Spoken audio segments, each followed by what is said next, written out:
예전에는 사실 어떤 부동산을 사더라도 가격이 오를 거라는 그런 믿음이 있었기 때문에 주택을 매입하는데 지금처럼 굉장히 까다롭게 보진 않았거든요. 근데 지금은 아파트 외에 비아파트 같은 경우에는 거의 거래가 되지 않고 있고요. 아파트도 좀 까다롭게 보고 있는 상황이라서 앞으로도 내가 그냥 살 곳인데 크게 올라가진 않을 것 같다. 그런 경우에는 네, 안녕하세요. NH농협은행 WM사업부 올백자문센터에서 부동산 관련된 정책 분석과 고객들의 부동산 자산 관리를 지원해주고 있는 김효선이라고 합니다. 627 대책으로 주담대 한도가 6억으로 제한되면서 신축 위주의 흐름이 흔들리고 있습니다. 이 상황이 얼죽신의 입지를 어떻게 만들까요? 또 금융 관련된 정책이 나오면 다시 좀 잠잠해지는 거를 몇 년 동안 반복을 하고 있는데요. 아무래도 서울의 공급이 굉장히 부족하다라는 공급에 대한 이슈, 그리고 인구 감소라던가 지방 소멸 같은 좀 사회의 전반적인 키워드 때문에 전국에 있는 많은 수요자들이 서울로 몰리고 있는 그런 영향으로 서울의 일부 지역들의 가격만 굉장히 과열되고 있는 상황인데요. 그래서 사실 말씀하신 그 신축에 대한 희소성이 굉장히 강조가 되고 있었습니다. 근데 아무래도 지금 6억까지밖에 대출이 안 되는 부분들은 상대적으로 가격이 높게 형성된 그 신축 아파트를 구입하기에는 좀 부족한 구매력으로 될 수 있는 여지가 있기 때문에 신축을 구매하고 싶지만 구매하지 못해서 대안으로 구축을 보는 수요가 좀 늘어날 수 있을 것 같고요. 이거 자체가 신축에 대한 입지를 흔들리게 하지는 않겠지만 지금까지는 좀 이제 외면받았던 구축들의 그런 다시 한번 구축을 바라볼 수 있는 그런 계기가 될 수 있을 것 같습니다. 입지 우위가 절대 진리라는 말이 있었는데 지금 한도가 걸리면서 입지보다 금융 조건이 우선되는 상황이 올까요? 지금 사실 최근에 주택시장에 많은 영향을 주는 요인들 중에서 최근 들어서는 굉장히 금융 관련된 것들이 많은 영향을 주고 있죠. 코로나 때는 금리를 굉장히 이렇게 낮게 하다 보니까 그 유동성으로 전국의 주택이 올라갔듯이 금리가 또 높아지니까 뭐 주택시장이 좀 굉장히 침체되는 그런 상황들이 반복이 되고 있는데요. 아무래도 그 구매력을 결정지을 수 있는 대출 관련된 제도들은 굉장히 절대적인 영향을 주는 건 사실입니다. 그렇지만 부동산 시장에 있어서는 아무래도 입지가 가장 우선시되는 요인은 이제 맞긴 하거든요. 그래서 그 입지와 또 신축이라는 키워드를 같이 보고 고객들이 선호도가 좀 달라지는 부분인데 그것을 매입하는 시기는 이런 지금 이번에 나온 정책처럼 금융 관련된 정책이 완화됐을 때 수요가 좀 집중이 되고 그게 좀 제한적으로 되면은 또 관망색으로 돌아서고 뭐 이렇게 좀 반복이 되는 것 같습니다. 수도권 인기 지역조차 6억 원 한도 안에서 접근하기 어려운데 실수요자 입장에선 입지 대신 어떤 기준을 고려해야 할까요? 6억 원이라는 기준이 사실 적은 기준은 아니거든요. 6억을 원리금 상환으로 30년 동안 갚는 금액을 이제 계산을 해보면 월 거의 뭐 300만 원 그 웃도는 금액을 매월 지불해야 되기 때문에 선뜻 대출을 받기 쉽지 않은 금액이긴 합니다. 그렇지만 또 6억으로 또 살 수 있는 주택 가격 같은 경우는 보통 12억 이하 정도를 많이 얘기를 하는데요. 그러다 보니까 아무래도 지금까지 인기가 많았던 입지도 좋고 또 연수도 좀 적게 된 그런 주택들은 사는데 한계가 있기 때문에 최근에 이제 고객들은 둘 중에 하나를 포기하는 그런 추세입니다. 입지가 좀 좋으면서 상대적으로 면적을 줄여서 가는 소형 면적들을 다시 보시거나 아니면은 꼭 필요한 경우라면은 서울에서 좀 벗어난 경기도권이나 서울 외곽 지역들을 이제 보는 그런 경우들이 생기거든요. 그래서 예전에는 두 개가 다 같이 가능한 교집합이 되는 그런 주택을 봤다면 이제는 어느 한쪽만 만족을 해도 매입을 하려고 하는 그런 추세로 좀 바뀌고 있습니다. 입지 프리미엄과 대출 제약이 충돌되는 상황에서 앞으로의 아파트 가격 구조는 어떻게 재편될까요? 최근에 그 유난히 입지와 신축을 다 같이 보는 이유는 예전에는 사실 어느 지역에 어떤 부동산을 사더라도 시간이 오래 지나면 가격이 오를 거라는 그런 믿음이 있었기 때문에 주택을 매입하는데 물론 신주겠지만 지금처럼 굉장히 까다롭게 보진 않았거든요. 근데 지금은 사실 모든 자산 시장이 좋지가 않고 또 내수 경기가 계속해서 침체가 이어지고 있는 상황에 지금 주택 마저도 그 지방 같은 경우에는 한 2022년 이후부터는 거래가 거의 되지 않고 있거든요. 그래서 미분양도 굉장히 늘어나고 있는 상황이다 보니까 서울이라 하더라도 이게 언제 또 지방처럼 그렇게 거래가 이제 위축될지 모르는 상황이다 보니 서울 안에서도 시간이 뭐 10년, 20년 지난다 하더라도 장기적으로 확실하게 거래도 좀 잘 되고 가격이 지금보다는 떨어지지 않을 거라고 믿는 그런 지역들을 매입을 하려고 하는 추세들이 굉장히 강합니다. 그리고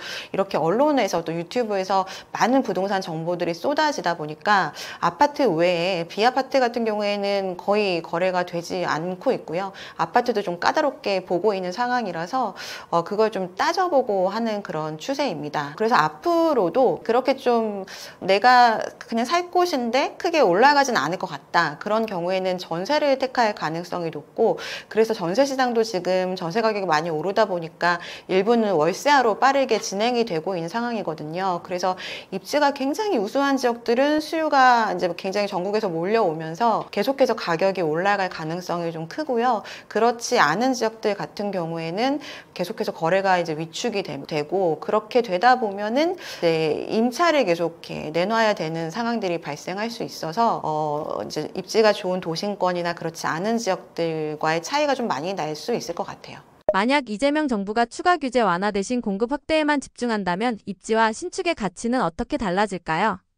주택 시장에 영향을 미치는 많은 요인 중에서 수급 밸런스가 맞지 않는 부분, 그리고 지금 뭐 금리에 대한 부분들 때문에 그 입지가 좋고, 그리고 또 수요는 많은데 공급은 부족한 지역에 수요는 몰려들고 있는 거고, 그리고 또 그 타이밍 같은 경우에는 금융 관련된 그 규제나 뭐 이런 것들에 따라서 이제 몰려들었다가 다시 좀 관망사를 번졌다가 이게 좀 반복되고 있다라고 이제 말씀을 드렸었는데요.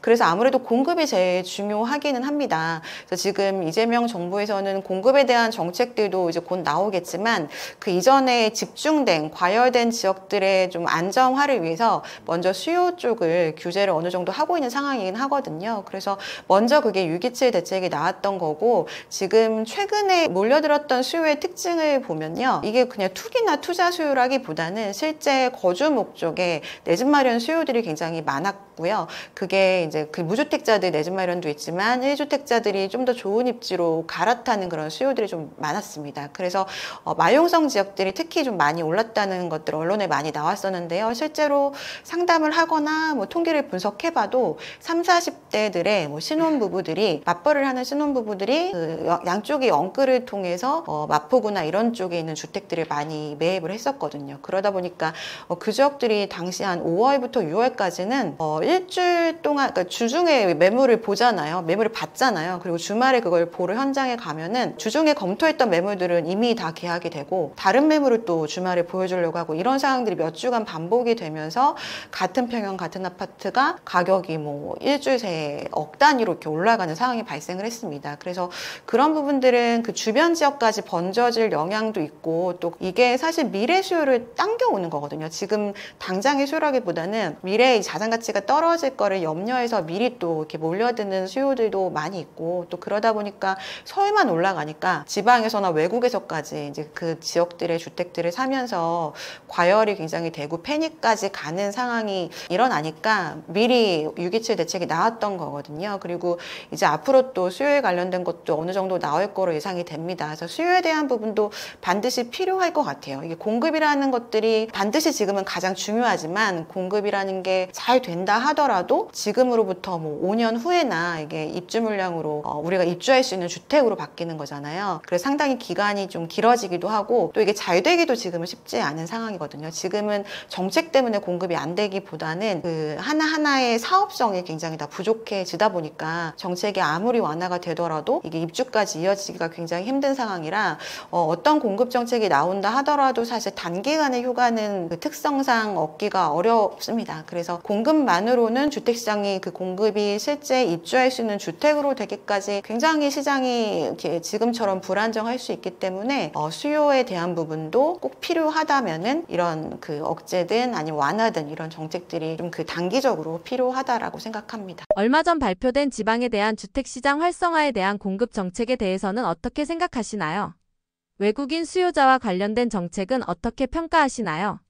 지지난주에 그 지방에 대한 주택시장 활성화를 위한 공급 정책들이 나왔어요. 지금 이재명 정부가 그 대통령 선거할 때 후보 시절에도 발표를 했던 여러 가지 것들이 서울에는 지금 도심권, 특히 재건축, 재개발이 잘 되지 않다 보니까 그런 신축 선호 현상이 생긴 거라서 서울 내에서는 도심 그 재정비를 통한 주택 공급을 하겠다라고 얘기를 했었고요. 또 하나는 지금 지방이 너무 어렵기 때문에 또 수도권으로 몰려드는 게 있기 때문에 그 지방 같은 경우에는 그 3극 5특이라고 해서 지방의 주요한 거점이 되는 도시들을 경제를 활성화시키는 그런 정책들을 펼치겠다라고 했거든요. 그래서 이 부분이 굉장히 잘한 그 후보 시절에도 되게 잘한 정책이라고 생각이 됐었습니다. 왜냐하면 지방의 그 경제가 살아나야 주택을 지어도 그걸 누가 매입을 하지, 경제가 뭐 살아나기는커녕 계속해서 죽어가고 있으면 아무리 공급을 해도 인구는 빠져나갈 수밖에 없잖아요. 그래서 그런 게 나중에 아마 추후에 나올 거라고 예상이 되는데요. 그 이전에 일단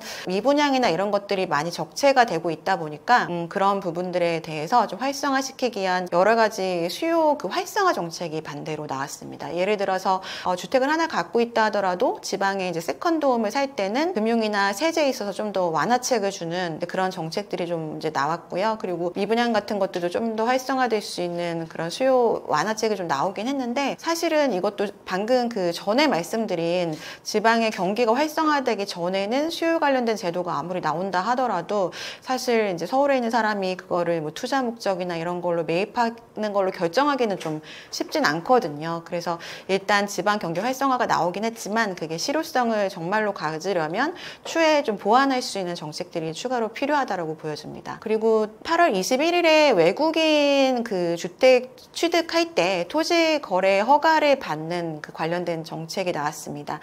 최근에 그 서울이나 강남 특히 집값을 올리는 역할을 한 하나의 축이 외국인이라는 그런 분석들이 있거든요. 그러니까 외국인 거래량의 그 절대적인 그 숫자가 많진 않은데요. 비중을 떠나서 강남이나 고가 지역 같은 경우는 주택의 거래량보다 한 건 한 건에 매입했을 때 직전 거래보다 굉장히 높은 가격으로 매입하는 사례들이 좀 발생을 하거든요. 그래서 신고가가 하나 찍히면 그 가격을 기준으로 또 주변의 아파트들이 다 키 맞춤을 하기 때문에 그 거래량은 적더라도 그 미치는 파급 효과는 굉장히 큽니다. 그래서 그런 부분들을 좀 제한하기 위해서 이제 외국인들이 국내에 거주를 하는 사람들 위주로 이제 주택을 살 수 있도록 하기 위해서 토지거래 그 허가제를 도입을 했고요. 그리고 자금 출처 같은 것들도 어떤 식으로 자금 계획을 세우는지 그런 것도 같이 내기로 해서 이런 부분이 외국인들이 실제 거주 목적으로 사는 거에는 영향은 없겠지만 실제 이제 외국에서 살면서 투기 목적으로 이제 국내 부동산을 사는 거는 어느 정도 제한할 수 있기 때문에 이런 부분들은 이제 과열을 막기 위한 하나의 방지책으로 미리 나온 거는 굉장히 좀 시장에 긍정적인 영향을 줄 수 있을 거라고 생각됩니다. 제가 사실은 여기 있는 인구충격 부동산 대변혁이라는 책을 올해 4월에 출간을 하고 오늘 여기도 이제 나올 수 있는 그 계기가 되는데요. 이 책을 썼던 거는 사실 저는 부동산 쪽에서 계속 뭔가 활동을 하고 있기는 하지만 부동산에 대한 뭐 투자를 굉장히 권하거나 하지는 않습니다. 그냥 고객들의 그 니즈에 맞춰서 지금 한 15년 정도 계속 상담도 했었고, 그 이전에는 뭐 시행이나 건설이나 운영 같은 쪽에서 실무 경험도 있거든요. 그래서 쭉 이렇게 부동산의 트렌드를 그래도 20년 이상 이렇게 봤을 때 최근이 굉장히 이제 급격하게 트렌드가 변하는 걸 굉장히 체감을 하고 있어요. 특히나 코로나 그 이후부터는 굉장히 다르게 뭔가 흘러가고 있구나라고 생각을 하고 있어서 어떤 질문에는 사실 그 즉답을 하기가 어려울 정도로 잘 모르겠다 이런 것들이 있거든요. 왜냐하면 정말 그 근본적인 이유를 좀 생각해 봤을 땐 여기에 있는 그 인구 충격인 것 같아요. 그러니까 인구가 감소하고 있다라는 게, 어떤 분들은 제가 이런 얘기하면 뭐 댓글에 인구 얘기 지겹다 이렇게 하시는 분들도 계시더라고요. 근데 사실 예전에는 인구가 감소하기 전의 얘기고 지금은 정말 인구가 본격적으로 감소를 하고 있고요. 감소하는 속도가 합계 출산율로 예상을 할 수가 있는데 지금이 이제 합계 출산율이 0.72 정도잖아요. 그러면